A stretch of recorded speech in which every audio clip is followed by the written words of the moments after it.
நாங்க தான் அனுப்பி வச்சோம் அப்படின்றாங்களே. தொடவும் விடமாட்டோம், தொட்டா விடமாட்டோம், இதுக்கு முன்னாடி தொட்டவங்களையும் விடமாட்டோம். இங்க இருக்கிற நிறைய பேரு நடுங்கி போய் இதுல நம்ம மேல அவதூறு வேற. அவங்க தயவால தான் நம்ம ஆட்சி நடக்குதான், மக்கள் தயவால இந்த ஆட்சி நடந்துகிட்டு இருக்கு. ஏன் கொஞ்சம் சவுண்டா பேசுறேன் அப்படின்னா அவங்களுக்கு கேட்கணும்ன்றதுக்காக தப்பா எடுத்துக்காது. மாண்புமிகு பேரவைத் தலைவர் அவர்களே, மாபெரும் தலைவர்கள் வழிநடத்திய மாண்பும் மாபெரும் வரலாற்று சிறப்பு கொண்ட இந்த சட்டமன்ற பேரவையின் 17வது சட்டமன்ற பேரவைக்கு நம்மையும் நம்ம தமிழக வெற்றி கழகத்தை சார்ந்த சட்டமன்ற உறுப்பினர்களையும் தேர்ந்தெடுத்து அனுப்பின நிரந்தரமாக என் நெஞ்சில் குடியிருக்கும் தாயன்புமிக்க தமிழக மக்கள் அனைவருக்கும் என்னுடைய மனப்பூர்வமான நன்றிகள். 17வது சட்டமன்ற கூட்டத்தொடரின் முதல் ஆளுநர் உரையின் மீதான நன்றி தெரிவிக்கும் தீர்மானத்திற்கு பதிலுரை வழங்க வாய்ப்பளித்த மாண்புமிகு பேரவைத் தலைவருக்கு நம் வணக்கத்தை தெரிவித்துக் கொள்கிறோம். மாண்புமிகு பேரவைத் தலைவர் அவர்களே, இந்த 17வது மாமன்றத்தில் அதிகப்படியான 12 கட்சிகளை சேர்ந்த பிரதிநிதிகள் தேர்ந்தெடுக்கப்பட்டிருக்கும். நாம கொள்கை ரீதியாகவும் நிலைப்பாடு ரீதியாகவும் வேறுபட்டு இருந்தாலும் மக்கள் பணி செய்வதுதான் நம்ம எல்லாருக்கும் பிரைமரியா இருக்கிற ஒரே எய்ம். அந்த வகையில தான் நம்ம எல்லாருமே நம்ம மக்களால் அங்கீகரிக்கப்பட்டு சட்டமன்றத்திற்கு வந்திருக்கிறோம். அதனால நாம கருத்தால் வேறுபட்டாலும் மக்கள் சேவை என்ற நோக்கத்தில் நம்ம மாநிலம் சார்ந்த விஷயங்கள்ல நாம எல்லாரும் ஒன்றிணைந்து பயணிச்சா நம்ம தமிழ்நாடு என்னைக்கும் எதிலையும் முதன்மை மாநிலமாக திகழும். ஆளுநர் உரைக்கு நன்றி தெரிவிக்கும் தீர்மானத்தில் பேசின மாண்புமிகு உறுப்பினர்களுக்கு நன்றி. எதிர்த்து பேசினாதான் எதிர்கட்சின்னு ப்ரூவ் பண்ண முடியும்னு நினைச்சுக்கிட்டு பேசின எதிர்கட்சியை சேர்ந்த எதிர்கட்சி தலைவர் உள்ளிட்ட மாண்புமிகு உறுப்பினர்களுக்கும் வணக்கமும் நன்றியும். பதிலுரை வழங்குற அதே நேரத்தில் நம்மளை சட்டமன்ற உறுப்பினராக தேர்ந்தெடுத்த பெரம்பூர் தொகுதி மக்களுக்கு நம்மளோட நெஞ்சார்ந்த நன்றிகள். அதே மாதிரி ராஜினாமா பண்ணிட்டாலும் நம்மளை தேர்ந்தெடுத்த திருச்சி கிழக்கு மக்களுக்கும் இந்த மன்றத்தில் நம்மளோட நன்றியை பதிவு செய்கிறோம். அப்புறம் நம்மளோட அரசியல் பயணத்தை பற்றியும் கொஞ்சம் பதிவு செய்ய விரும்புகிறோம். நாம ஏதோ ஷூட்டிங்ல இருந்து நேரா வந்து சிஎம் ஆன மாதிரியே சில பேர் ஒரு இமேஜ் கிரியேட் பண்றாங்க. அவங்களுக்கு அவங்க ஆசைப்படுற லாங்குவேஜ்லயே சொல்றோம், அது வெறும் ரீல் தான், ரியல் கிடையாது. ஒரு சாதாரண நடிகனாத்தான் நம்ம கெரியர் தொடங்குச்சு. அப்புறம் அப்படியே சின்சியரா உழைச்சு மேல வந்தோம். நம்ம கெரியர்ல நாம மேல வந்ததுக்கு இந்த விஜய் ஒருத்தன் மட்டுமே காரணம் இல்ல, அவனோட உழைப்பு மட்டுமே காரணம் இல்ல. இந்த விஜயோட உழைப்புக்கும் உயர்வுக்கும் பின்னாடி இருக்கிற ஒட்டுமொத்த தமிழ்நாட்டு மக்களோட அன்பும் அரவணைப்பும் தான் காரணம். ஒவ்வொரு வீட்டில் இருக்க ஒவ்வொருத்தரும் நம்மளை அவங்க வீட்டில் ஒருத்தனா ஏத்துக்கிட்டது தான் நமக்கு கடவுளும் மக்களும் தந்த மிகப்பெரிய வரம். அதுக்காகவே கடவுளுக்கு சமமான நம்மளோட சொந்தங்களான தமிழக மக்கள் அனைவருக்கும் மீண்டும் மீண்டும் நன்றி. இப்படி நம்மளை தாயன்போடு அள்ளி அரவணைச்ச தமிழ்நாட்டு மக்களுக்கு நாம் எப்படியெல்லாம் துணையாக இருந்தோம், எப்படியெல்லாம் மக்களோட மக்களா இருந்தோம்னு சொல்றேன். 1990ஸ்லயே ரசிகர் மன்றமா இருந்தப்பவே மக்களுக்கு துணையா நிற்க ஆரம்பிச்சோம். அதுக்கப்புறம் நற்படி மன்றமாகவும் அதுக்கப்புறம் விஜய் மக்கள் இயக்கமாகவும் மாறி மக்களோட மக்களா நின்றுகிட்டு இருந்தோம். 2008 ஈழத் தமிழருக்கு ஆதரவா உண்ணாவிரதம் போராட்டம் செஞ்சோம். போர் முடிவுக்கு வரணும், நம்ம தொப்புள் கூடிய உறவுகளான ஈழத் தமிழர்களுக்கு பாதுகாப்பான நிம்மதியான ஒரு வாழ்வு கிடைக்கணும்னு அன்னைக்கே கோரிக்கை வச்சோம். 2009 ஆரம்பிச்ச விஜய் மக்கள் இயக்கம் வழியா நம்மளோட மக்கள் நல பணிகளை எக்ஸ்டெண்ட் அண்ட் எக்ஸ்பேண்ட் பண்ணிக்கிட்டே வந்தோம். கல்விக்கு துணையா இருந்தோம், சோசியல் சர்வீஸ் செஞ்சோம், வெள்ள நிவாரணத்துல துணையா இருந்தோம், கொரோனா காலத்துல மக்களுக்கு தோள் கொடுத்தோம். விலையில்லா விருந்தகம், குருதியகம், முட்டைப்பால் ரொட்டி திட்டம், விழியகம், பயிலகம், நூலகம், இப்படி பல வழியில மக்களுக்கு துணையா இருந்தோம். அப்புறம் நம்மளோட திரைப்படங்கள்ல நம்மளால முடிஞ்ச வரைக்கும் ஊழல் எதிர்ப்ப சொன்னோம், சமூக நீதியை சொன்னோம், கல்வியை பத்தி சொன்னோம், அரசியலை பத்தி சொன்னோம். அரசியலை பத்தி பேசுனதுனால நம்ம படங்கள் சந்திச்ச இதுவரைக்கும் சந்திக்கிற பிரச்சனையை பத்தி எல்லாருக்குமே தெரிஞ்சதுதான். இது மட்டும் இல்லாம 2011ல நாகப்பட்டினத்துல மீனவர் பிரச்சனைகளுக்கு ஆதரவா ஒரு பெரிய பொதுக்கூட்டம் நடத்தினோம். மீனவர்கள் மீதான தாக்குதலை கண்டிச்சு பேசி அதுல நம்மளோட எதிர்ப்பை பதிவு செஞ்சோம். 2017ல ஜல்லிக்கட்டு போராட்டத்தில் தமிழர் பண்பாட்டு உரிமைக்கான நம்மளோட ஆதரவை தெரிவிச்சோம். 2018ல ஸ்டெர்லைட் போராட்டம் துப்பாக்கி சூட்ல பாதிக்கப்பட்ட நம்ம சொந்தங்களை நேர்ல சந்திச்சு ஆறுதல் சொன்னோம். 2021ல உள்ளாட்சி தேர்தலில் விஜய் மக்கள் இயக்க வேட்பாளர்கள் போட்டியிட்டு ஜெயிச்சாங்க. கல்வி விருது விழா நடத்தி சிறந்த மதிப்பெண் பெற்ற மாணவ மாணவிகளுக்கு ஊக்கத்தொகையும் பரிசும் கொடுத்தோம். 2024ல தமிழக வெற்றி கழகத்தை ஆரம்பிச்ச உடனேயே CAA-வை எதிர்த்து அறிக்கை விட்டோம். அரசியல் கட்சி ஆரம்பிச்சு விழுப்புரம் மாவட்டத்தில் விக்கிரவாண்டியில நம்மளோட முதல் மாநில மாநாட்டிய வெற்றி கொள்கை திருவிழாவை நடத்தினோம். தந்தை பெரியார், பெருந்தலைவர் காமராஜர், அண்ணல் அம்பேத்கர், வீரமங்கை வேலுநாச்சியார், மக்கள் சேவகர் அஞ்சலை அம்மாள்னு நம்மளோட 5 கொள்கை தலைவர்களை அறிவிச்சோம். இந்தியாவிலே 2 பெண் ஆளுமைகளை கொள்கை தலைவர்கள் அறிவிச்ச ஒரே கட்சி நம்ம டிவிக்கு மட்டும்தான் என்ற பெருமையோடு அறிவிச்சோம். பெரியார் சொன்ன மாதிரியே அவர் சொன்னதுல நமக்கு ஏற்புடையதை மட்டும் எடுத்துக்கிட்டோம். அவரோட கடவுள் மறுப்பு கொள்கையில நமக்கு உடன்பாடு இல்லைன்னு ஓப்பனா அறிவிச்சோம். நமக்கு கடவுள் நம்பிக்கை உண்டுன்னு அறிவிச்சோம். யாரோட நம்பிக்கைக்கும் நாம் எதிரானவங்க இல்லைன்னு தெளிவா அறிவிச்சோம். பெண் கல்வி, பெண்கள் முன்னேற்றம், சமூக சீர்திருத்தம், சமூக நீதி, இப்படி பெரியாரோட கருத்துக்களை நிறையவே ஏத்துக்கிட்டோம்னு அறிவிச்சோம். அண்ணல் அம்பேத்கரோட சம வாய்ப்பு, சம நீதி, சமத்துவத்தை ஃபாலோ பண்ணுவோம்னு அறிவிச்சோம்.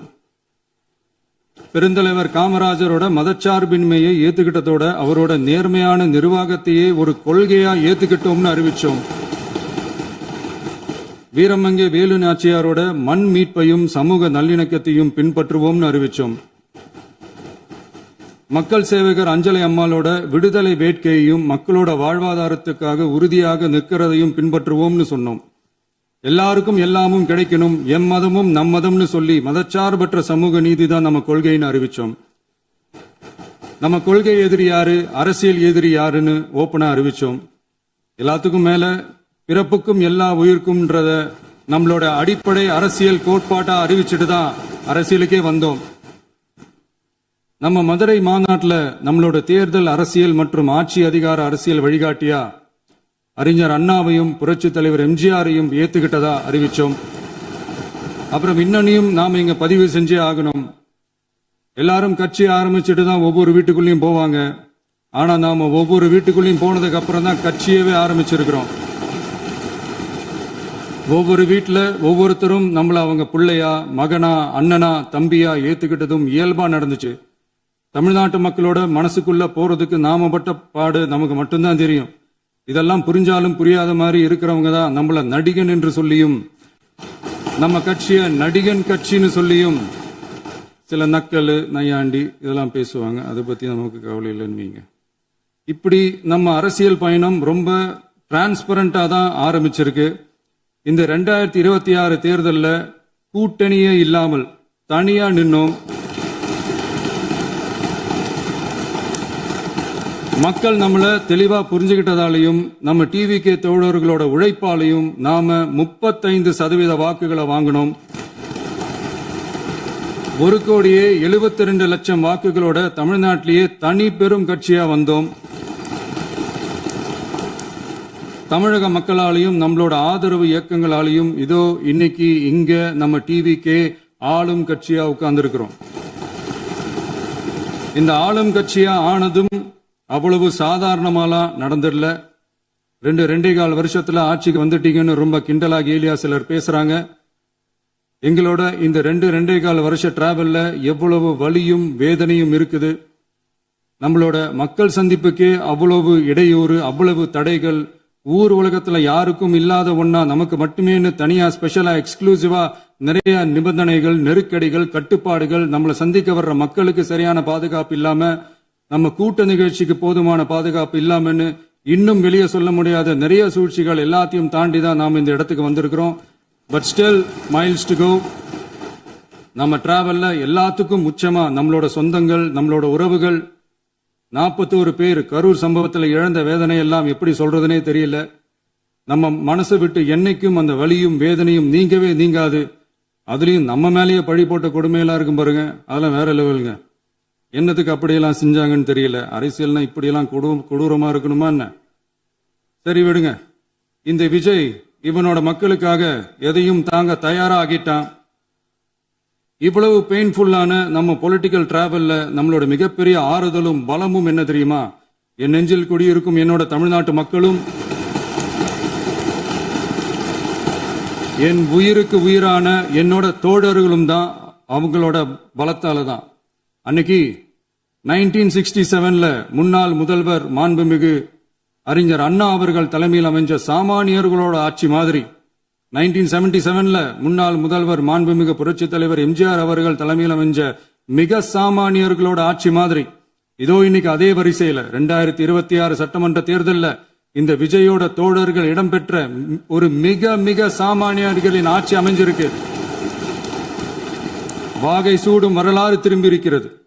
இப்படி ஒரு தீர்ப்பை மக்கள் அளிச்சதுனாலதான் தமிழக வரலாற்றில் ஒரு மகத்தான கூட்டணி ஆட்சியை நாம் அமைச்சிருக்கிறோம். இளைஞர்களால என்ன செய்ய முடியும், பெண்களால என்ன செய்ய முடியும்னு கேட்டவங்களுக்கான பதில் தான் இன்னைக்கு அமைஞ்சிருக்கிற நம்ம ஆட்சி. ஒரே ஒரு குடும்பம் மட்டும் முக்கியம்னு சொல்றது நம்மளோட ஆட்சி அதிகார அரசியல் இல்ல. தமிழ்நாட்டில் இருக்கிற ஒவ்வொரு குடும்பமும் முக்கியம்னு சொல்றது தான் நம்ம அரசியல்.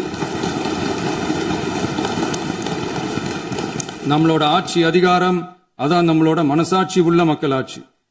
இந்த 2026 தேர்தலில் யாராலும் உடைக்கவே முடியாதுன்னு சொன்ன மதத்தை உடைச்சோம், சாதியை உடைச்சோம், முக்கியமா காசு கொடுத்து ஓட்டு வாங்குற ஒரு நச்சு கலாச்சாரத்தையே சுக்கு நூறா தூள் தூளா உடைச்சிருந்தோம்.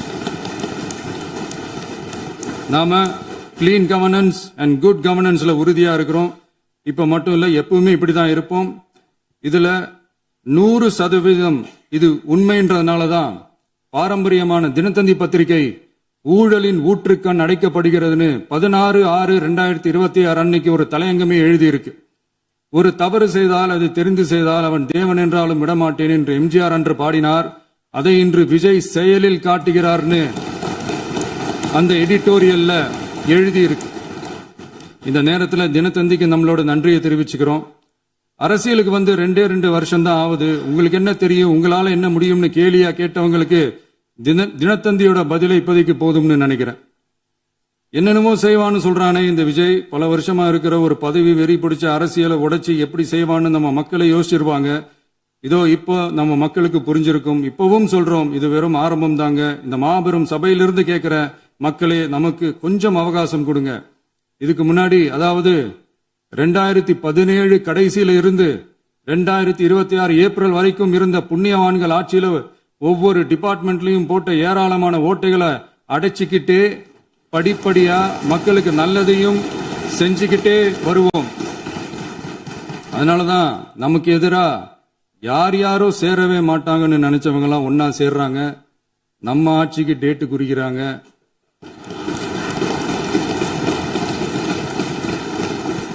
சரி, அவங்கள நம்ம மக்களே பார்த்துப்பாங்க, அதை விடுங்க. நாம ஆட்சிக்கு வந்து சரியா 40 நாள் ஆகுது. அதுக்குள்ள என்ன செஞ்சீங்கன்னு கேட்கிறாங்க. ஒரு லிஸ்ட் ஒன்னு சொல்றேன் கேளுங்க. பெண்கள் பாதுகாப்புக்காக சிங்கப்பெண் சிறப்பு படை, 200 யூனிட் வரை கட்டணமில்லா மின்சாரம், போதைப் பொருள் ஒழிப்புக்காக தனிப்படை, குறுவை நெல் சாகுபடியை ஊக்குவிப்பதற்காக 134.83 கோடி சிறப்பு தொகுப்பு திட்டம், வழிபாட்டு தலம், ஸ்கூல், பஸ் ஸ்டாண்டுன்னு அதுக்கு பக்கத்துல இருக்கிற 717 மதுபான கடைகள் மூடப்பட்டன. அங்க வேலையில் இருந்தவர்களுக்கு வேறு கடைகளில் வேலை, கவனிக்கப்படாமல் விடப்பட்ட அம்மா உணவகங்கள் புதுப்பிக்கப்பட்டன. பத்திரப்பதிவு துறையில் பகல் கொள்ளைக்கு புல் ஸ்டாப் வைக்கப்பட்டுள்ளது. வருகையில்லா ஆவண பதிவு முறை கொண்டுவர உத்தேசிக்கப்பட்டு செயல்பாட்டில் உள்ளது. அரசு மற்றும் தனியார் மருத்துவமனையில் ஸ்கேன் மையங்களில் கருவுறுவதற்கு முன் மற்றும் பின் ஏற்படும் தவறுகளை கண்காணிக்கவும் மருத்துவ நிறுவனம் முறைப்படுத்தும் சட்ட விதிகள் பின்பற்றப்படுகிறதா என கண்காணிக்கவும், மருத்துவ மற்றும் ஊரக பணிகள் இயக்கத்தின் பயன்பாட்டிற்காக 40 புதிய வாகனங்கள் வழங்கப்பட்டுள்ளது.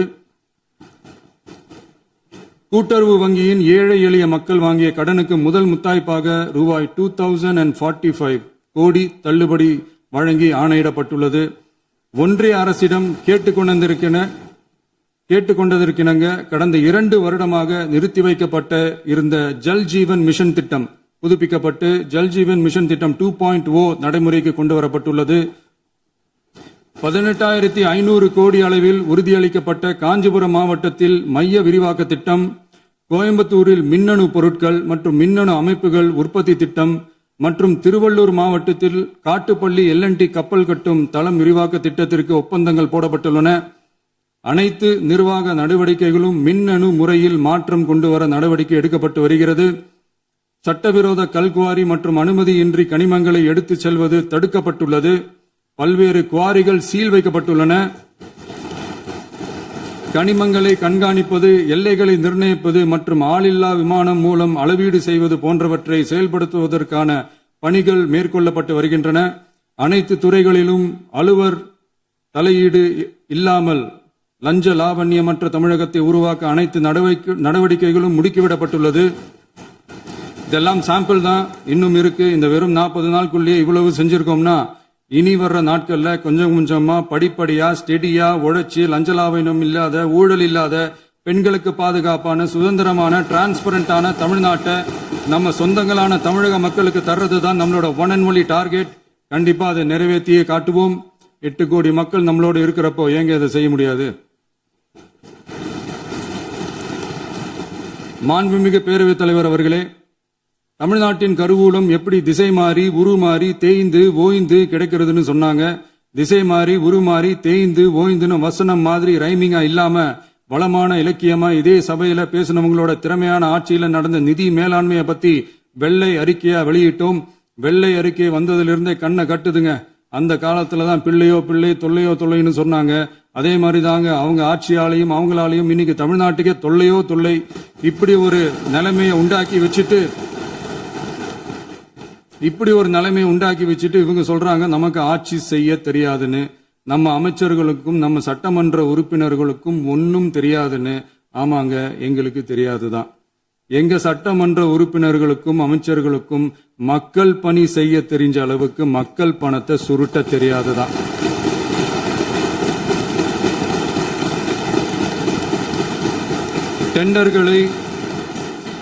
டெண்டர்களை முறைப்படுத்த தெரிஞ்ச அளவுக்கு அதோட ரேட்டை உயர்த்தி ஊழல் செய்ய தெரியாதுதான். பதவி உயர்வு வழங்கவும் பணி இடமாற்றம் கலந்தாய்வு நடத்தவும் தெரியுமே தவிர பதவி உயர்வுக்கும் பணியிட மாற்றத்திற்கும் பணம் பறிக்க தெரியாதுதான். புதிய பணியிடங்கள் உருவாக்க தெரியுமே தவிர அந்த பணியிடங்களை பணத்துக்கு விற்க தெரியாதுதான். கோயில்கள்ல நடக்கிற நிர்வாக சீர்கேட்டை தடுக்க நீங்க பேசுங்க, கண்டினியூ பண்ணுங்க. கோயில்கள்ல நடக்கிற நிர்வாக சீர்கேட்டை தடுக்க தெரியுமே தவிர கோயில் பணத்தை கொள்ளையடிக்க தெரியாதுதான். தங்கத்தை உருக்கி தாரை வார்க்க தெரியாதுதான். கனிம வளத்தை பாதுகாக்க தெரிஞ்ச அளவுக்கு கனிமத்தை வித்து கொள்ளையடிக்க தெரியாதுதான். அரசு வருமானத்தை அரசு கஜானாவுக்கு மாத்த தெரிஞ்ச அளவுக்கு அந்த பணத்தை தனிப்பட்ட கஜானாவுக்கு மடை மாத்த தெரியாதுதான். போதை கலாச்சாரத்தை தடுக்க தெரிஞ்சவங்களுக்கு போதை கலாச்சாரத்தை வளர்க்க தெரியாதுதான். நம்ம குடும்பத்தில் இருக்கிற பாட்டி, அம்மா, அக்கா, தங்கச்சி, குழந்தைங்களை, பெண்களை மதிக்க தெரிஞ்சவங்களுக்கு ஓசி பஸ், 1000 ரூபாய் கேஸ், இப்படியெல்லாம் பேச தெரியாதுதான். எங்க உறுப்பினர்களுக்கும் அமைச்சர்களுக்கும் மக்கள் சேவை தெரிந்த அளவிற்கு சுயநல தேவையை செஞ்சிக்க தெரியாதுதான். அதனாலதான் சொல்றோம், எங்களை பார்த்து எதுவும் தெரியாதுன்னு சொல்றவங்களுக்கு சொல்றோம், இதெல்லாம் எங்களுக்கு தெரியாதுதான். உங்களை மாதிரி முறைகேடுகளை செய்யறத நாங்க தெரிஞ்சுக்கவும் போறதில்ல, தெரிஞ்சுக்கவும் ஆசைப்படல. அத கடைசி வரைக்கும் எங்களுக்கு தெரியாமலே இருந்துட்டு போகட்டும்.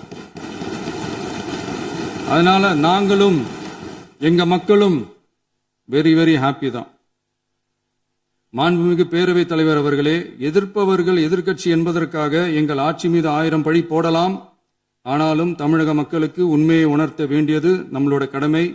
மின்வெட்டை பொறுத்தவரை தமிழ்நாடு மின்மிகை மாநிலமாக இருந்தாலும் கடந்த காலங்களில் ஏற்பட்ட நிர்வாக குளறுபடிகளும் மின்சார சாதனங்கள் மற்றும் மின் மாற்றிகளில் ஏற்படும் பழுதாலும் வேண்டுமென்றே சிலரின் நடவடிக்கைகளாலும் இந்த மின்வெட்டிற்கு காரணமாக உள்ளது. மின் விநியோக மீட்பு நடவடிக்கைகளை ஒருங்கிணைப்பதற்காக எதிர்பாராமல் இரவு நேரங்களில் ஏற்படும் மின் தடங்களை விரைந்து சரி செய்வதில் 10 உயர்மட்ட கண்காணிப்பு குழுக்கள் மற்றும் 125 சிறப்பு மின் தடை நீக்க ரோந்து வாகனங்கள் வழங்கப்பட்டு 24 மணி நேரமும் கண்காணிக்கப்படுகிறது. கூடுதலாக தற்போது 77 புதிய மின் தடை நீக்க மையங்களும் உருவாக்கப்பட்டுள்ளன. விரைவில் இந்த மின்வெட்டு நிலைமை அறவே நீக்கப்படும். மாண்புமிகு பேரவைத் தலைவர் அவர்களே, நம்ம விவசாயிகள் எல்லாரும் நம்மள நல்லா புரிஞ்சுக்கிட்டு தமிழக வெற்றி கழகத்தை ஏத்துக்கிட்டாலும் எதிர்க்கட்சிகளோட தூண்டுதலால சில இடங்கள்ல சில போராட்டங்கள் நடக்குது. எதிர்க்கட்சிகள் என்னதான் சித்து வேலை செஞ்சாலும் விவசாய பெருமக்கள் எல்லாரும் நம்ம ஆட்சி அவங்களுக்கான ஆட்சி தான் நல்லா புரிஞ்சுதான் வச்சிருக்கிறாங்க. இந்த வருஷம் எல்னினோ விளைவா எப்பவும் இருக்கிறத விட இந்த டைம் மழை குறையுங்கிறதையும் நம்ம விவசாயிகள் உணர்ந்துதான் இருப்பாங்க. இருந்தாலும் நம்ம அரசு நம்ம விவசாயிகளோட வாழ்வாதாரத்துக்காக பக்கபலமாகவும் உறுதியாகவும் துணை நிற்கும்ங்கிறத தெரிவிச்சுக்கிறோம். நம்ம தமிழகத்தில் ஏற்கனவே நடந்த அதி அற்புதமான சூப்பரான நிர்வாக திறன் கொண்ட 50 வருஷ அரசியல் அனுபவம் கொண்ட 2.0, 3.0, 4.0 பல 0.0 மாடல் ஆட்சி நடத்த கனவு கண்டவங்களோட அட்டகாசமான ஆட்சிக்காரங்க பல்வேறு விதமான நிதி நெருக்கடியை நம்ம மக்களுக்கும் நமக்கும் பரிசா கொடுத்துட்டு போய் இருந்தாலும் கூட்டுறவு வங்கிகளின் மூலம் 75,000 வரை பயிர்கடன் பெற்று குறு சிறு இதர பெரு விவசாயிகளுக்கு 100% முழுமையான பயிர்கடன் தள்ளுபடியும் 75,000க்கு மேல் கடன் பெற்றவர்களுக்கு குறைந்தபட்சமாக 35,000 பண பயன் கிடைக்கும் அளவிற்கு மொத்தம் 14,43,504 விவசாயிகளுக்கு ரூபாய் 5,932.23 கோடி பயிர்கடன் தள்ளுபடி வழங்கப்பட்டுள்ளது. மாண்புமிகு பேரவைத் தலைவர் அவர்களே, நாம ஒன்றியத்தில் கூட்டுறவு கூட்டாட்சி, மாநிலத்தில் சுயாட்சி என்ற கொள்கையை கொண்டவங்க தான் ஏற்கனவே அறிவிச்சிருக்கிறோம். தற்போதைய ஒன்றிய அரசு சார்ந்த கட்சியுடன் அரசியலில் கொள்கை அளவில் நேர் எதிராக நிக்கிறவங்க தான் நாம. அதே சமயத்தில் எதுக்கெடுத்தாலும் கண்ணை மூடிக்கிட்டு ஒன்றிய அரசோட மோதல் போக்கை விரும்புறவங்க நாம இல்ல. நமக்கு எப்பவுமே தமிழகத்தின் வளர்ச்சி மட்டும்தான் முக்கியம். அதுக்காக நம்மளோட அரசியல் ரீதியான கொள்கைகளையோ மாநில உரிமைகளையோ கொஞ்சம் கூட விட்டு கொடுக்கவே மாட்டோம். அதுல ரொம்ப தெளிவாகவும் உறுதியாகவும் இருக்கிறோம். இனியும் இப்படித்தான் இருப்போம். அதுல ஒருபோதும் மாற்றமே இருக்காது. அதனால இதுல யாரு திசை திருப்ப வேலையில் ஈடுபட்டாலும் அவங்க எல்லாரும் மக்கள் மத்தியில் தோற்பது உறுதி. எனவே நம்ம மக்களுக்கோ சிறுபான்மை சகோதரர்களுக்கோ நம்ம ஆதரவு இயக்கங்களுக்கோ எந்தவித சந்தேகமும் வேண்டாம். நாம் யாரோட டீமும் இல்ல. நாம எப்பவுமே பியூரான பீப்புள்ஸ் டீம். இன்னும் சொல்ல போனா நாம secular team, social justice team. மாண்புமிகு பேரவைத் தலைவர் அவர்களே, அரசு விழாக்கள், கல்வி நிறுவனங்கள் மற்றும் பல அதிகாரப்பூர்வ நிகழ்ச்சிகளோட தொடக்கத்துல நம்ம தமிழ்தாய் வாழ்த்த பாடுறதுதான் வழக்கமா இருக்கு. தமிழ்தாய் வாழ்த்த பொறுத்த வரைக்கும் நம் அரசு இதுல நம்மளோட உறுதியான நிலைப்பாட்டை ஒன்றிய அரசுக்கு மிக தெளிவா தெரிவிச்சிருக்கு. அது இல்லாம இதில் மாநில அரசின் கொள்கைக்கு ஏற்ப ஒன்றிய அரசின் அறிவிக்கையில் திருத்தம் மேற்கொள்ள கோரிக்கையும் விடுக்கப்பட்டுள்ளது. நீட் தேர்வை பொறுத்தவரை கிராமப்புற மற்றும் பொருளாதார ரீதியாக பின்தங்கிய மாணவர்களுக்கு சமமான வாய்ப்பை வழங்குவதில்லை. மருத்துவ கல்வியில் சமூக நீதி மற்றும் சம வாய்ப்பை நீட் பாதிக்கிறது என்பதை உணர்கிறோம். எனவே மருத்துவ படிப்புகளுக்கான சேர்க்கையை 12ஆம் வகுப்பு மதிப்பெண்களின் அடிப்படையில் நடத்த வேண்டும் என்று நமது அரசு வலியுறுத்தி வருகிறது. மத்திய அரசிடம் நீட்டிலிருந்து தமிழ்நாட்டிற்கு விலக்கு வழங்க வேண்டும் என்று கோரிக்கை விடுத்துள்ளது. மாண்புமிகு பேரவைத் தலைவர் அவர்களே, பேரறிஞர் அண்ணா அவர்கள் தலைமையிலான அரசு 1968 இருமொழி கொள்கையை நடைமுறைப்படுத்தியது. தமிழ் ஆட்சி மொழி, தமிழ் மொழியை பாதுகாப்பது, மாணவர்களுக்கு ஆங்கிலத்தின் மூலம் உலக அளவிலான வாய்ப்புகளை வழங்குவது, எந்த ஒரு மொழியையும் கட்டாயமாக திணிப்பதை தவிர்ப்பது மற்றும் எதிர்ப்பது, நிலத்தின் மொழி மற்றும் பண்பாட்டு அடையாளத்தை பேணுவது என்பதை நம் தமிழக வெற்றிக் கழக ஆட்சி ஏற்றுக்கொண்டுள்ளது. எனவே தமிழ்நாட்டில் தமிழ் ஆட்சி மொழி மற்றும் இருமொழி கொள்கை என்பதில் நமக்கு மாற்று கருத்தே இல்லை.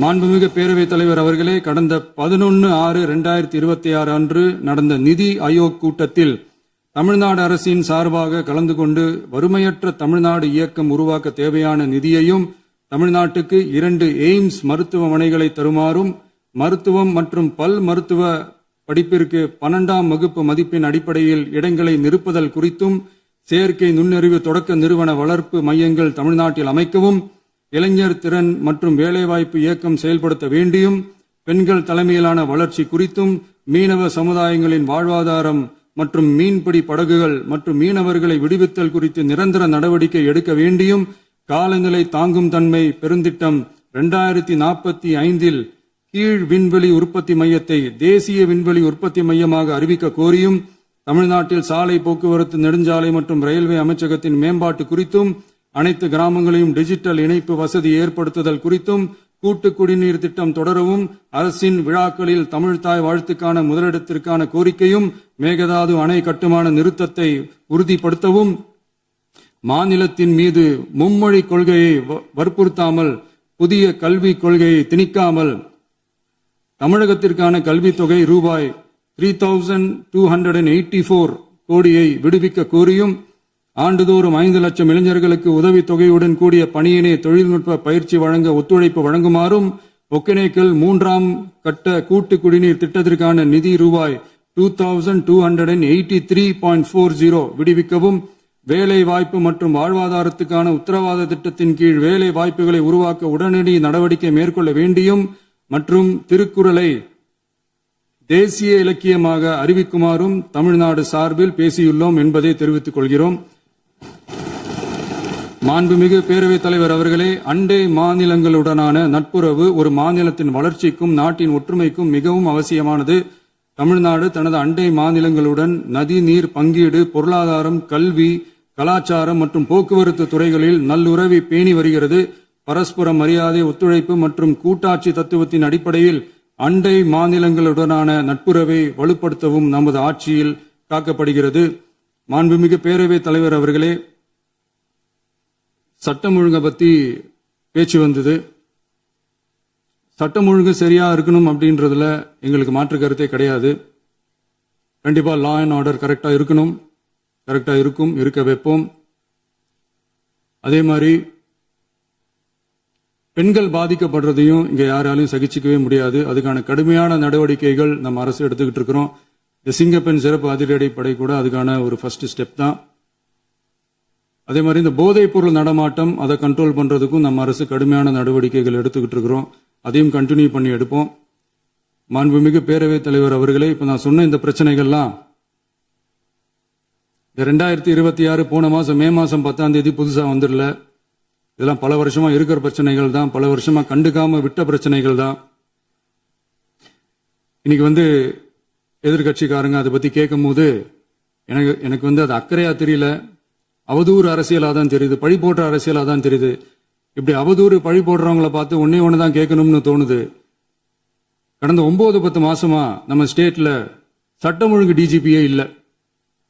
சட்டம் ஒழுங்கு டிஜிபியை போடுங்கன்னு சொல்லி எல்லாம் ஓஞ்சி போயிட்டோம். போன ஆட்சியில நடந்ததுக்கெல்லாம் இப்பதான் விடையே கண்டுபிடிக்கிறோம் நம்ம ஆட்சியில்.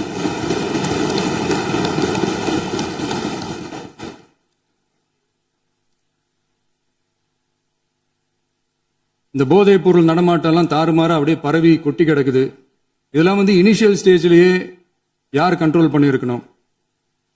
போலீஸ் டிபார்ட்மெண்ட் அப்போ யார் கையில இருந்தது?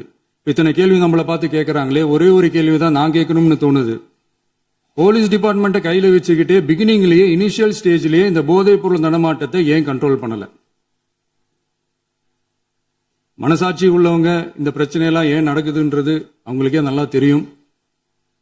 இன்னைக்கு சட்டம் ஒழுங்கை பத்தி கேள்வி கேட்க கூடாதா அப்படின்னா தாராளமா கேட்கலாம். இது ஜனநாயக அரசு, மன்னராட்சி எல்லாம் கிடையாது, மனசாட்சி உள்ள மக்களாட்சி. அதனால கேள்வி கேட்கலாம், எல்லாருக்கும் எல்லா உரிமையும் உண்டு. விமர்சனம் செய்யலாம், எல்லாருக்கும் எல்லா உரிமையும் உண்டு. ஆனா நம்ம ஆட்சியில என்ன நடவடிக்கைகள் எடுத்திருக்கோன்றது தெரிஞ்சுக்கிட்டு அதுக்கு ஏற்ற மாதிரி ஒரு நடுநிலையா பேசுனீங்கன்னா கொஞ்சம் நல்லா இருக்கும். சட்டம் ஒழுங்கை பத்தி யாருக்கு என்ன யோசனை இருந்தாலும், மக்கள் நலனுக்காக யாருக்கு என்ன யோசனை இருந்தாலும் அதை தாராளமாக சொல்லலாம். நம்ம அரசு அது காது கொடுத்து கேட்கும். ஆனா நம்ம அரசனுடைய நிர்வாக திறன் அதை பத்தி பேசுறவங்களுக்கு இந்த ஊரடிச்சு உலையில போட்டு ஊழல் மேல ஊழலா செஞ்சுக்கிட்டு அதுல இருந்து தப்பிக்கிறதுக்கு பேர் தான் நிர்வாகத்திறன் அப்படின்னு சொன்னா, அப்படிப்பட்ட ஒரு ஊழல் செய்யற நிர்வாகத்திறனை நம்ம அரசு ஒரு நாளும் செய்யாது. பொட்டி பெட்டியா பணத்தை வச்சுக்கிட்டு பெட்டியை வச்சு எல்லாம் செஞ்சுக்கிட்டு போதைப் பொருள் பாதுகாவல் கழக மாடல் அரசாங்கம் செஞ்ச ஒவ்வொரு ஊழலா வெளியில வந்துகிட்டு இருக்கு. டாஸ்மாக்ல அது என்னப்பா அது பேரு, பார்ட்டி ஃபண்ட் கட்சி நிதி அப்படின்ற பேர்ல அடிச்ச கொள்ளையெல்லாம் ஒண்ணு இப்போ கவர்மெண்டோட கஜானாவுக்குள்ள கொண்டு சேர்த்துக்கிட்டே இருக்கிறோம்.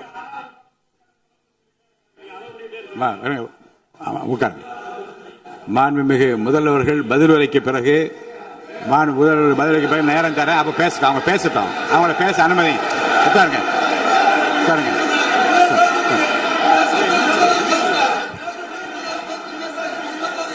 மாண்புமிகு அலோவ் பண்றேன் உட்காருங்க. மாண்பு உறுப்பினர்கள் நீங்க இங்க உட்காருங்க, அமைதியா உட்காரு. நீங்க எல்லாம் உட்காருங்க.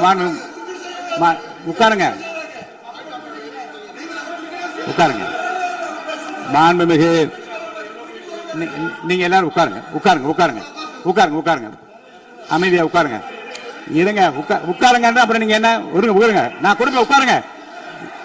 நான் பாயிண்ட் ஆஃப் வார கொடுங்க, நான் கொடுக்கறேன். உட்காருங்க.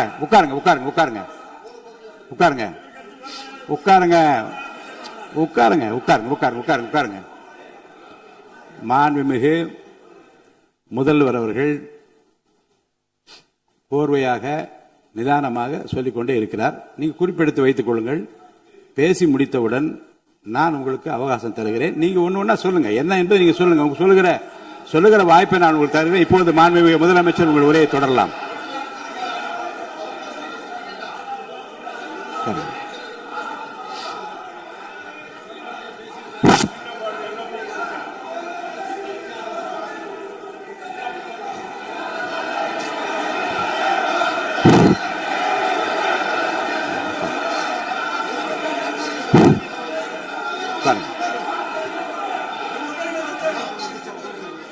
நான் எழுந்த பிறகு உட்கார்றதான் முறை. உட்காருங்க, எல்லாரும் உட்காருங்க. தேசிய உட்கார். நான் அலோவ் பண்றேன். உட்காருங்க, அமைதியா உட்காருங்க. நான் அலோவ் பண்றேன். அமைதியா உட்காருங்க. அங்க இருந்து குரல் கொடுக்காதீங்க. உட்காருங்க.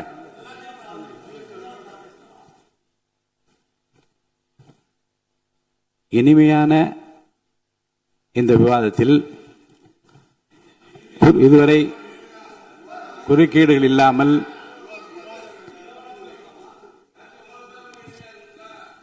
கொஞ்சம் அமைதியா இருங்க. மாண்புமிகு முதல்வர்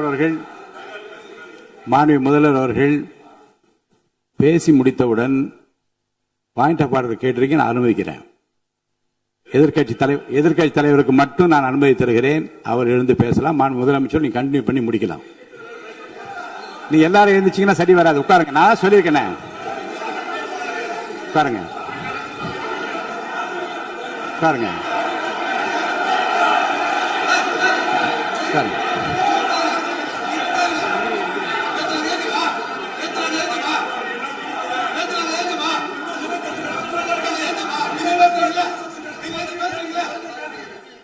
மாண்பு உறுப்பினர்கள் அமைதி காக்க வேண்டும். நேற்று எதிர்க்கட்சி தலைவர் பேசுகிற போதும் அவர் பேசுகிற எல்லாவற்றுக்கும் நான் அனுமதி அளித்தேன். அதுல பாயிண்ட் ஆஃப் கேளுங்க. அந்த விவாதத்தில் கேளுங்க. இப்போதும் மாண்புமிகு முதலமைச்சர் அவர்கள் பேசி முடித்த பிறகு நான் உங்களுக்கு அதுக்குரிய அவகாசத்தை தருகிறேன். நீங்க கேள்வி கேளுங்க. கேட்கிற உரிமையும் விளக்கத்தை பெற்றுக்கொள்ள உரிமை உங்களுக்கு இருக்கிறது. அதற்கு அவகாசத்தை நான் தருகிறேன்.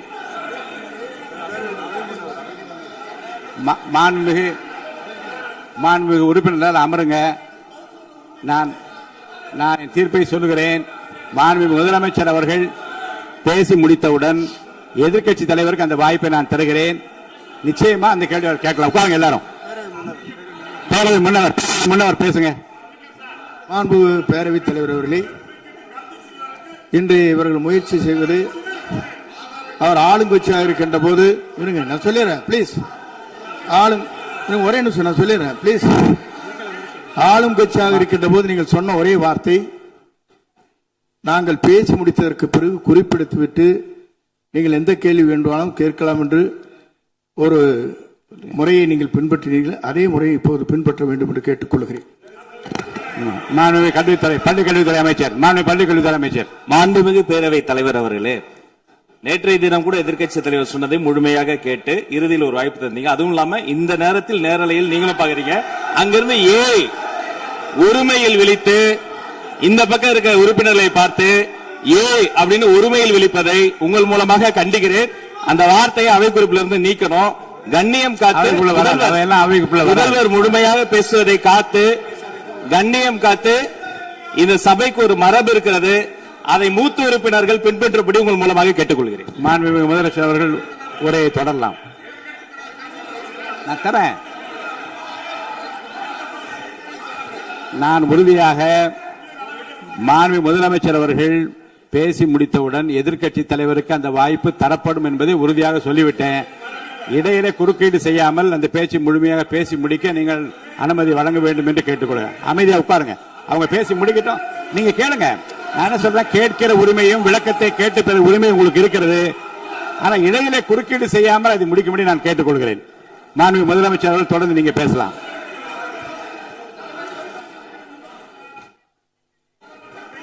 எதிர்க்கட்சி தலைவர் அவர்கள் உங்கள் கட்சியினுடைய உறுப்பினரை அமைதிப்படுத்த வேண்டும் என்று நான் கேட்டுக்கொள்கிறேன். உங்களுக்கு வாய்ப்பு தரவில்லை என்றால் அவர் எழுந்து நிற்பதில் நியாயம் இருக்கு. வாய்ப்பு தரப்போகிறேன். மாண்பு முதலமைச்சர் அவர்கள் பேசி முடித்தவுடன் உங்களுக்கு வாய்ப்பு தரப்படும். அது வரைக்கும் உங்களுடைய உறுப்பினரை அமைதி காக்க நீங்கள் தான் பார்த்துக் கொள்ள வேண்டும். மாண்பு அவை முன்னவர். மாண்பு பேரவைத் தலைவர் அவர்களே, அவர் அப்போது சொன்னது வேறு, இப்போது நடந்து கொள்கிற முறைகள் வேறாக இருக்கிறது. அன்றைக்கு அவர் சொல்லுகிற போது அமைச்சர் அத்தனை பேரும் பேசி முடித்ததற்கு பிறகு உங்களுடைய கருத்துக்கள் ஏதாவது தெரிவிக்கலாம். இப்போது பின்பற்றினால் நன்றாக இருக்கும். நீங்கள் அதற்காகத்தான் சொன்னீர்கள். முதலமைச்சர் பேசியதற்கு பிறகு எதிர்க்கட்சி தலைவர் அவர்கள் பேசுவதற்கு வாய்ப்பளிக்கிறோம் என்று சொல்லியிருக்கிறார்கள். ஆகவேதான் அந்த வாய்ப்பை நீங்கள் இல்ல அது பதில் சொல்லணும்னு கேட்டிருக்காங்க. பதில் சொல்லணும் சொல்லியிருக்காங்க. பதில் சொல்லினா தங்க பிரச்சனை இல்ல, அப்படி இல்ல. ஆகவே இல்ல நேற்றைய தினம் நீங்கள் அப்படி பேசிக் கொண்டது ஆறாவது இல்ல. நேற்றைய தினம் நீங்கள் பேசுகிற போது ஆறாவது குறுக்கிட்டார்களா? நீங்கள் பேசுகிற போது யாருமே குறுக்கிடவில்லை. நீங்க எவ்வளவு பேசினீர்கள், எவ்வளவு வார்த்தைகள் பேசினீர்கள் என்பதெல்லாம் எங்களுக்கு தெரியும். யாருமே அதில் குறுக்கிடவில்லை. இது முதலமைச்சர், எங்கள் முதலமைச்சர் எதிர்க்கட்சி தலைவர் பேசுகிற போது யாரும் குறுக்கிட வேண்டாம் என்று சொன்னார்கள். அதை நாங்கள் பின்பற்றினோம். ஆனால் இன்றைக்கு நீங்கள் பின்பற்றவில்லை என்பதால் வேதனையாக இருக்கிறார். முன்னவர் நேற்று எதிர்க்கட்சி தலைவர் பேசுகிற போது அடுக்கடுக்காக குற்றச்சாட்டுல வைத்தார். இப்போ அதற்குரிய மாண்புமிகு பொதுப்பணித்துறை அமைச்சர்கள் காலையில் அலுவலகத்தை சந்தித்து அவர்கள் சாட்டிய குற்றச்சாட்டுகளுக்கெல்லாம் ஆதாரங்களை எல்லாம் நான் கொண்டு வந்திருக்கிறேன் என்று சொன்னேன். நான் நேற்று அந்த விஷயம் நேற்றோடு முடிந்து விட்டது. ஆதாரங்களை கொடுங்கள். தக்க நேரத்தில் இதை பற்றி சொல்ல வேண்டிய நேர்ந்தால் நான் இதெல்லாம் ஆய்வு செய்து உரிய நேரத்தில் அவை குறிப்பிட்டு ஏற்றுவதற்கு முன்பாக அவரிடம் காட்டி அதற்கு பிறகு அதை பற்றி முடிவெடுக்கும் என்று நான் சொன்னேன். இப்போதும் சொல்லுகிறேன், மாண்பு முதலமைச்சர் அவர்கள் பேசிக் கொண்டிருக்கிறார். பேசி முடிக்கட்டும். எதிர்க்கட்சி தலைவருக்கு உறுதியாக நான் வாய்ப்பு தருவேன். அவர் கேள்விகளை முன்வைக்கலாம், விளக்கங்களை பெறலாம். இப்போதைக்கு பேரவைத் தலைவர் என்ற முறையில் என்னுடைய முடிவு இதுதான். அவையில் இருக்கக்கூடிய உறுப்பினர்கள் அமரும்படி நான் கேட்டுக்கொள்கிறேன். நான் முதலமைச்சர் அவர்கள் பேச வேண்டிய போ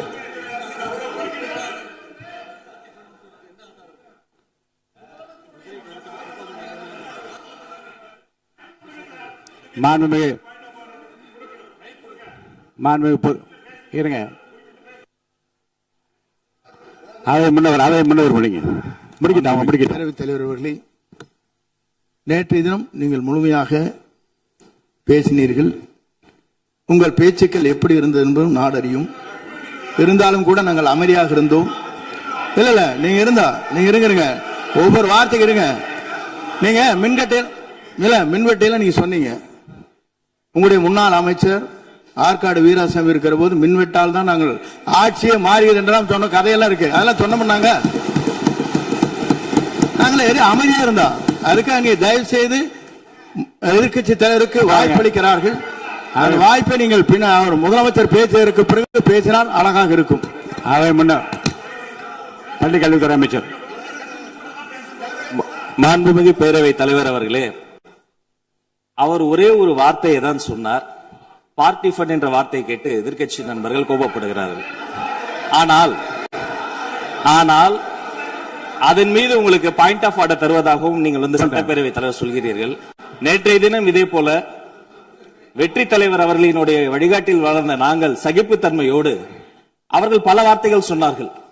புதிதாக சோஃபா மாடல் என்றார்கள், குதிரை பேரம் என்றார்கள், எத்தனையோ வார்த்தைகள் சொன்ன போது சகிப்புத்தன்மையோடு அதை கேட்டு பொறுமையாக இருந்தோம்.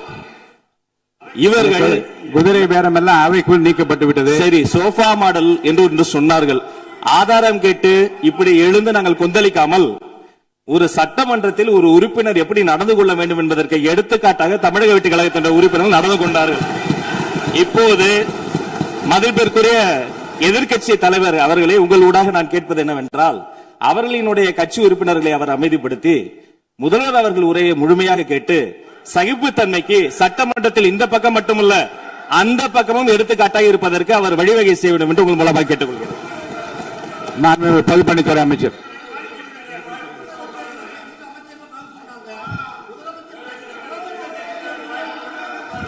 மாண்புமிகு பேரவைத் தலைவர் அவர்களே, திராவிட முன்னேற்ற கழகம் முதல் நாளில் இந்த சபையுடைய மரபையும் பாரம்பரியத்தை பற்றியும் நமக்கு வகுப்படுத்தார்கள். அந்த மரபுப்படி எங்களுடைய தலைவருடைய வழியில் இந்த சட்டசபையுடைய நிகழ்வுகளில் நாங்கள் கலந்து கொண்டிருக்கிறோம். நேற்று எதிர்க்கட்சி தலைவர் பேசும்பொழுது எவ்வளவோ வார்த்தைகள் உண்மைக்கு புறம்பாக சட்டத்திற்கு எதிராக ஒரே நிமிஷம் பேசுறேன். சட்டத்திற்காக பேசும் பொழுது நாங்கள் அமைதியாக இருந்தோம். ஒரு 2-3 முறை தான் அவரு பேசும்போது மினிஸ்டர்கள் இருந்துச்சு நின்னாங்க. ஆனா இன்னைக்கு மாண்புமிகு முதலமைச்சருடைய முதல் உரை கடந்த 4 நாட்களாக திராவிட முன்னேற்ற கழகம் முதலமைச்சர் ஏன் பேசலன்னு சொல்லிட்டே இருந்தாங்க. இன்னைக்கு பேச ஆரம்பிச்ச உடனே அவர் சொன்ன வார்த்தை பார்ட்டி ஃபண்ட் சொன்னார். எந்த பார்ட்டின்னு சொல்ல. ஆனா அந்த வார்த்தைகள் சொல்லி முடிஞ்ச உடனே எதற்காக முதலமைச்சருடைய பேச்ச இவங்க குறுக்கிறாங்கன்னு தெரியல. நீங்கள் சொன்னதுபடி முதலமைச்சர் பேச வேண்டும். பேசிய பின்பு கருத்துகளுக்கு பதிலளிக்க அவர்கள் பதிலளிக்க நாங்களும் பதிலளிக்க தயாராக இருக்கிறது பதிவு பண்றோம். மாண்பு முதலமைச்சர் அவர்கள்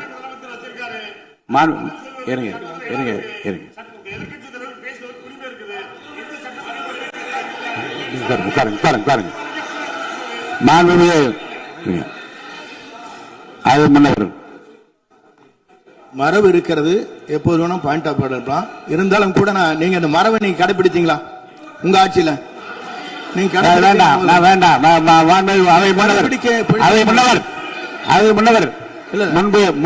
முன்பு எப்படி நடந்தால் என்பதை பற்றியோ முன்பு நடந்த நிகழ்வுகள் பற்றியோ நீங்கள் சொல்லி மீண்டும் இந்த அவையினுடைய மாண்பை குறைக்க வேண்டாம் என்று நான் கேட்டுக்கொள்ள வேண்டாம்.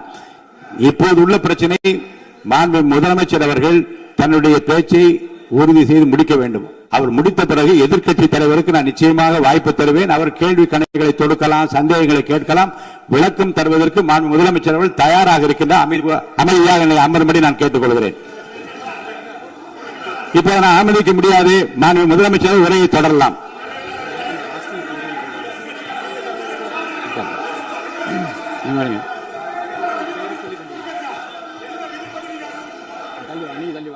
மாண்புமிகு உறுப்பினர் ஆஸ்டின் உங்க இடத்துல போய் உட்காருங்க. மாண்புமிகு உறுப்பினர் ஆஸ்டின், நீங்க ஒரு மூத்த உறுப்பினர், சபை விதிகளை நன்கு தெரிந்த ஒரு உறுப்பினர், நீங்க போய் இடத்துல உட்காருங்க. முதல்ல மாண்புமிகு முதலமைச்சர் அவர்கள் உரையை தொடரலாம். இப்போது எந்த விதமான பாயிண்ட் ஆஃப் ஆர்டர்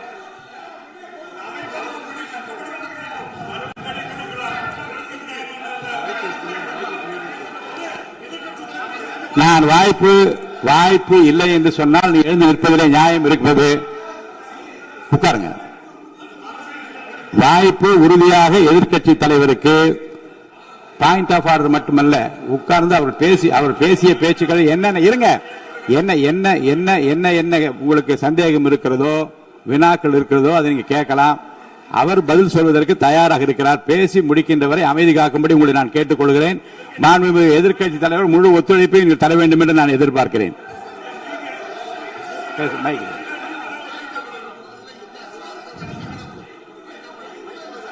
மைக் கொடுங்க. மாண்புமிகு எதிர்க்கட்சி தலைவர். பேரவைத் தலைவர், நீங்க உட்காருங்க. நேற்று நான் பேசும்போது சில அமைச்சர்கள் குறுக்கிட்டு பேசினாங்க, அதற்கு நீங்க அனுமதி கொடுத்தீங்க. அதே மாதிரி இன்னைக்கு முதலமைச்சர் பேசும்போது சில வார்த்தைகள், தவறான வார்த்தைகள் பேசுறாரு. அவர் பார்ட்டி ஃபண்ட் அப்படின்னு சொல்லியிருக்கிறாரு. அவர் அமைச்சர் அந்த பார்ட்டி ஃபண்ட் எந்த பார்ட்டின்னு கூட சொல்ல தைரியம் இருந்தா சொல்லுங்க, நாங்க அதெல்லாம் ஃபேஸ் பண்ண தயாரா இருக்கோம். எதையும் ஆதாரத்தோடு எதையும் பேசுங்க. நீங்க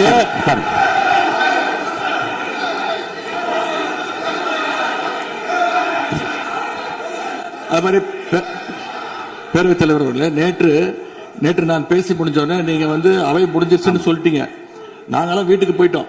வீட்டுக்கு போய் டிவி போட்டு பார்த்தா அங்க இன்னொரு அமைச்சர் இன்னும் பதில் சொல்லிட்டே இருந்திருக்கிறாரு. அதற்கெல்லாம் நாங்க இப்ப என்ன பதில் இது, என்ன மரபு இது? நீங்க இப்ப பேசிக்கிட்டே இருப்பீங்களா? நாங்க பாத்துக்கிட்டே இருக்கணுமா?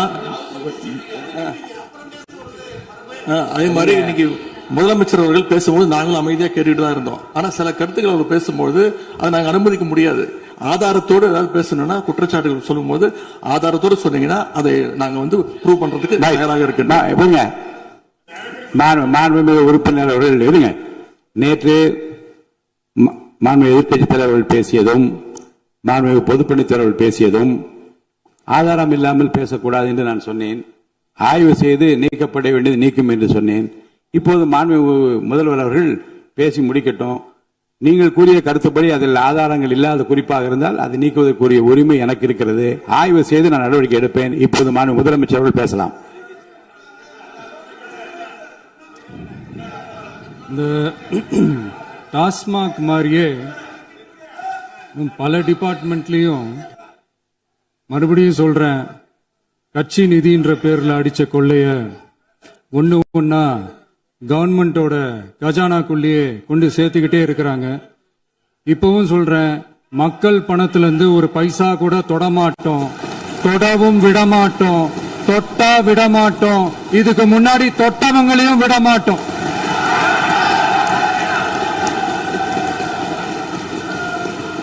ஒவ்வொரு ஊழலா வெளியில வரும் போலயே, ஒவ்வொரு வேஷமா கலைஞ்சிரும் போலயே இங்க இருக்கிற நிறைய பேரு நடுங்கி போய் இதுல நம்ம மேல அவதூறு வேற. இப்ப புதுசா ஒரு வெப்பன் ஒண்ணு கொண்டு வந்திருக்காங்க. அது என்ன தெரியுமா? அவங்க தயவால தான் நம்ம ஆட்சி நடக்குதான். மக்கள் தயவால இந்த ஆட்சி நடந்துகிட்டு இருக்கு. மனசாட்சி உள்ள சக்திகளோட ஆதரவால இந்த ஆட்சி நடந்துகிட்டு இருக்கு. நாங்க தான் அனுப்பி வச்சோம் அப்படின்றாங்களே. அனுப்பி வச்சவங்களுக்கு மினிஸ்ட்ரியில இடம் கொடுத்தா ஏன் கதறீங்க? ஏன் இவ்வளவு கோவம்? ஏன் இவ்வளவு கதறல்? இதுல இன்னொரு முக்கியமான விஷயம், மார்க்சிஸ்ட் கம்யூனிஸ்ட் கட்சி நமக்கு ஆதரவு கொடுத்தது சுயேட்சையா எடுத்த முடிவுன்னு சொல்றாங்க. அதே மாதிரி இந்திய கம்யூனிஸ்ட் கட்சி நமக்கு ஆதரவு கொடுத்தது சுயேட்சையா எடுத்த முடிவுன்னு சொல்றாங்க. இதுல எங்க இருந்து நாங்க தான் அனுப்பி வச்சோம்னா புரியலையே. மக்களுக்கு நல்லா புரியும், எல்லாத்தையும் தெளிவா பார்த்துக்கிட்டு இருக்கிறாங்க.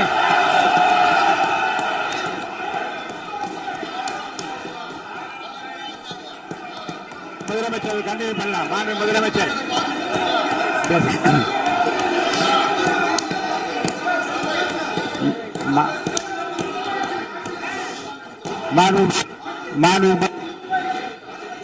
முதலமைச்சர் கண்டினியூ பண்ணலாம். நீங்க கண்டினியூ பண்ணலாம்.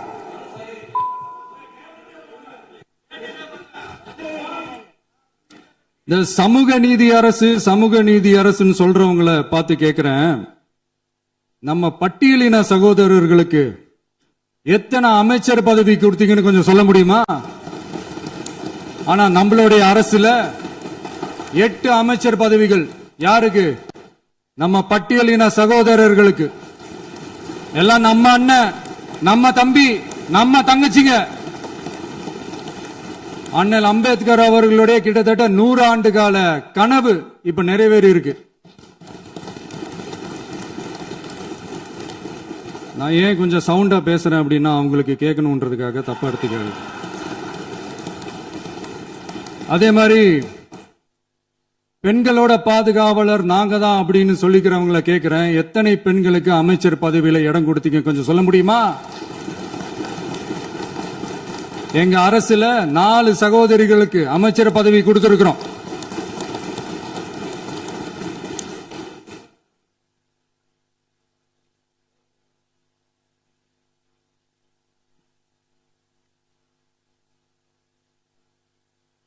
அதனால மக்களால் நிராகரிக்கப்பட்டு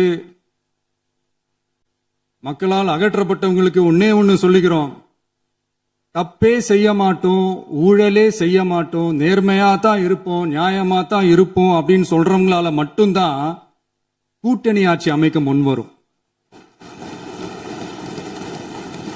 ஆட்சியிலையும் பங்கு, அதிகாரத்திலையும் பங்கு கொடுக்க முன்வரும்.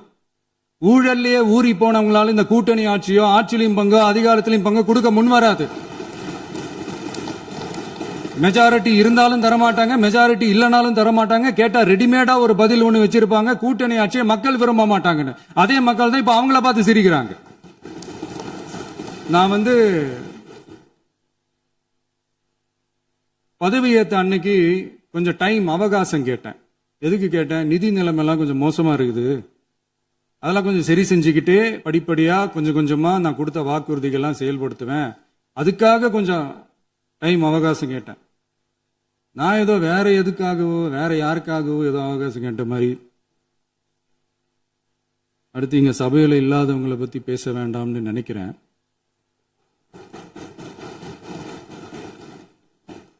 இங்க நம்மளை பத்தி அவதூறு பரப்புறதோட மட்டும் இல்லாம இப்ப நம்ம மக்கள் மேலேயும் அவதூறு பரப்ப ஆரம்பிச்சுட்டாங்க.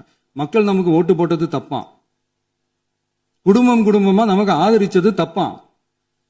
இது இப்ப இல்ல, நான் சொல்றது எம்ஜிஆர் அவர்கள் காலத்திலிருந்தே. அப்பவே அவர் ஜெயிச்சப்போ அதே மக்களை தப்பு தப்பா பேசுறது.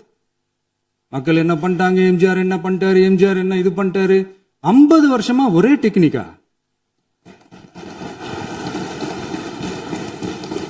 டெக்னாலஜி எல்லாம் மாறி வேற எங்கேயோ போயிட்டு இருக்கு. பஸ் இதுல கொஞ்சம் டெக்னிக்காச்சும் கொஞ்சம் மாத்தினா கொஞ்சம் நல்லா இருக்கும்.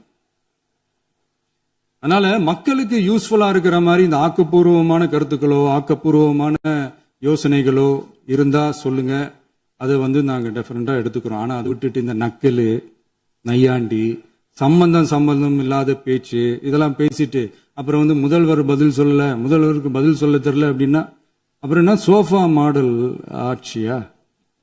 அது என்னன்னு புரியறதுக்கு எனக்கு ரொம்ப நாள் ஆச்சு. இந்த sofa set, table chair, teapoy, furniture பிசினஸ்லாம் வேற எங்க வெளியில போய் பண்ண சொல்லுங்க. அப்படி அந்த பிசினஸ் தான் பண்ணணும்னா நிறைய பிசினஸ் பண்ற மாதிரி வெளியில போய் பண்ண சொல்லுங்க, இங்க சட்டசபைக்குள்ள வேணாம். அதனால ஆக்கப்பூர்வமான கருத்துக்கள் இருந்தா சொல்லுங்க, டெஃபினட்டா அது சரியா இருந்தா நாங்க ஏத்துக்கிறோம். எனக்கு ஒரு குட்டி கதை ஒண்ணு ஞாபகம் வருது, சொல்லாமா? ஒரு ஊர்ல ஒரு பெரியவர் வெயில் ரொம்ப ஜாஸ்தியா இருக்குன்னு சொல்லிட்டு கண்ணுக்கு மேல கை வச்சுக்கிட்டு இப்படி சுத்தி முத்தி தேடிக்கிட்டு இருந்தாராம்.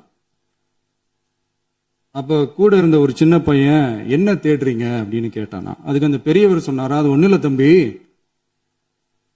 உங்க அப்பா இங்கதான் இருப்பாருன்னு சொன்னாங்க, அதான் தேடிக்கிட்டு இருக்கேன். எங்க உங்க அப்பாவையா காணோம்?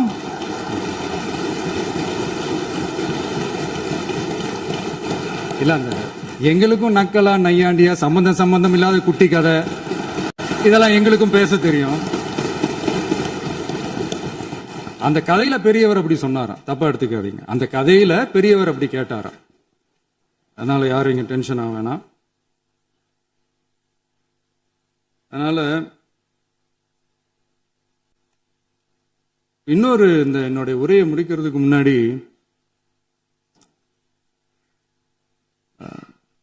போயிட்டாங்க, பேசலாமா? நிறைய உங்க கருத்துக்களை நீங்க முழுமையாக மன நிறைவோடு பேசலாம். டிவில சரி அதான் 5 நிமிஷம் பேசுனதுக்கே கொலத்தூரி இந்த ஆட்டம் அடிச்சு பேசுனா அப்புறம் என்ன பண்றது. கடைசியா நான் இந்த உரையை முடிக்கிறதுக்கு முன்னாடி ஒரு முக்கியமான ஒரு விஷயம் பத்தி சொல்லணும். ஆளுநர் உரை அன்னைக்கு இந்த தமிழ் தாய் வாழ்த்துக்கு அப்புறம் தேசிய கீதம் பாடினது தப்பு, தேசிய கீதம் 2 முறை பாடினது தப்பு, அப்படி ஒரு நிகழ்வு இதுக்கு முன்னாடி இந்த சட்டசபையில நடந்ததே கிடையாது, அந்த மரபையே மாத்திட்டீங்க, இப்படி ஒரு பெரிய ஒரு போர் மாதிரி எதிர்கட்சியை சார்ந்தவங்க எல்லாம் சொன்னாங்க இல்லையா. அந்த மாநில உரிமை போராளிகளை, அந்த மரபு காக்கிற உரிமை போராளிகளை ஒரே ஒரு கேள்விதான் கேட்கணும். 2021 ஆகஸ்ட் 2 ஞாபகம் இருக்கா? Centenary celebration of Tamil Nadu legislature. அந்த ஃபங்க்ஷன்ல நம்ம முன்னாள் முதலமைச்சர் கருணாநிதி அவர்களோட கலைஞர் அவர்களுடைய கலைஞர் அவர்களுடைய புகைப்படத்தை மாண்புமிகு குடியரசுத் தலைவர் திறந்து வைக்கிற ஒரு ஃபங்க்ஷன். அந்த ஃபங்க்ஷன்ல national anthem followed by Tamil Thai Vazhthu அப்படின்னு அறிவிச்சது ஞாபகம் இருக்கா? அதாவது தேசிய கீதத்துக்கு அப்புறமா 2வது முறையா, நோட் திஸ் பாயிண்ட் மாண்புமிகு பேரவைத் தலைவர் அவர்களே, பிளீஸ் நோட் திஸ் பாயிண்ட். தேசிய கீதத்துக்கு அப்புறம் 2வது முறையாக தமிழ் தாய் வாழ்த்து பாடப்படும் அப்படின்னு சொன்னது ஞாபகம் இருக்கா? அதுவும் முத்தமிழ் அறிஞர் அப்படின்னு சொல்ற நம்ம கலைஞர் அவர்களுடைய அந்த புகைப்படம் வெளியிட்டு விழாவில் அவர் இருந்த இதே சபையில தமிழ 2வது இடத்துக்கு தள்ளினது யாருன்னு ஞாபகம் இருக்கா? அது மட்டும் இல்ல, அந்த தேசிய கீதத்தை நாட்டுப்பண் நேஷனல் ஆந்தம்னு சொல்லி அதே ஃபங்க்ஷன்ல கடைசியா ஃபங்க்ஷன் முடியும் போது செகண்ட் டைம் தேசிய கீதம் பாடினதும் ஞாபகம் இருக்கா? இதே அவையில் தான், அது அவை குறிப்பிலும் இருக்கிறது, இதே அவையில் தான் நடைபெற்றது. இந்த தக்க நேரத்தில் இந்த ஆதாரங்களை அளித்த மாண்பு முதல்வர்களுக்கு நன்றியை தெரிவித்துக் கொள்கிறேன். டவுட் இருந்தா இந்த புக்கை பார்த்து தெரிஞ்சுக்கலாம். அதனால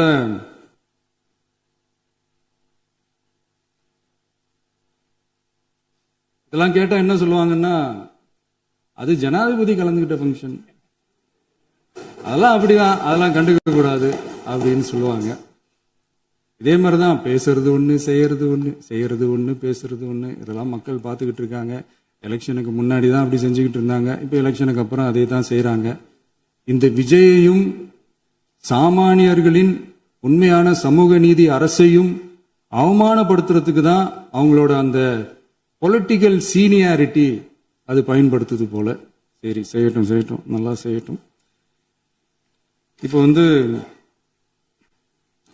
ஆனாலும் நம்மளுடைய மாநில உரிமை, மொழி உரிமை, உத்தமபுத்திரர் போல வேஷம் போடுற எதிர்கட்சிக்கு ஒன்றை மட்டும் ஆணித்தரமாக சொல்றோம்.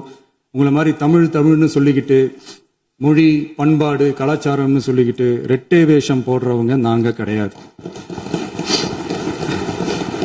உலகெங்கும் வாழும் என் தமிழ் சொந்தங்களுக்கு நம்முடைய உத்தரவாதம் தமிழ் தான் எங்க உயிர் நாடி அப்படின்றத மறக்க மாட்டோம்.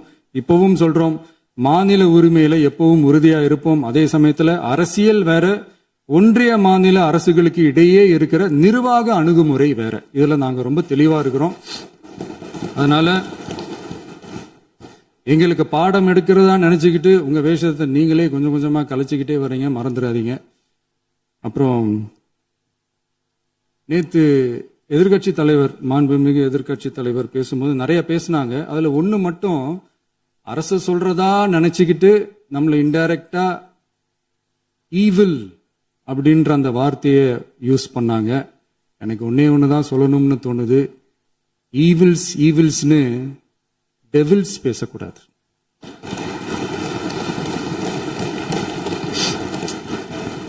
அவங்க இருந்திருந்தா ஒரு ஆக்ஷன் பண்ணணும்னு எனக்கு தோணுச்சு.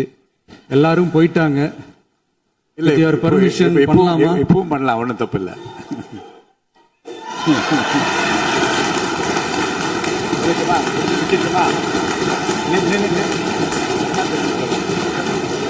யார் சொல்றாங்க? எழுந்து சொல்லணும், உட்காந்து சொல்லட்டுமா?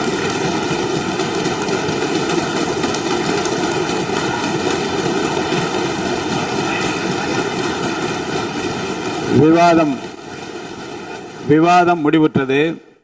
மாண்புமிகு உறுப்பினர்கள் முன்மொழிந்த திருத்தங்கள் வலியுறுத்தப்படுகின்றனவா என்று அறிய விரும்புகிறேன்.